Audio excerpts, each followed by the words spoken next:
নমস্কার দর্শক বন্ধু, আমি শ্রী প্রদীপ ঠাকুর। আপনার ছেলে বা মেয়ে কোনো পরক্রিয়ায় জড়িয়ে পড়েনি তো? যদি জড়িয়ে পড়ে থাকে, এই জন্য কোনো তান্ত্রিকের কাছে যাওয়ার দরকার নেই। নিজের ক্রিয়া নিজে বাড়িতে বসে করতে পারবেন।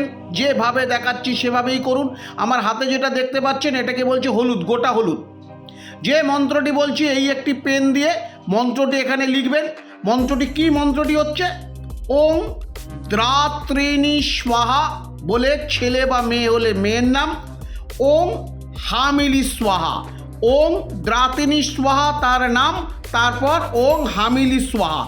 এই মন্ত্রটি আপনার ছেলে বা মেয়ের যত বয়স ততবার এখানে লিখতে হবে।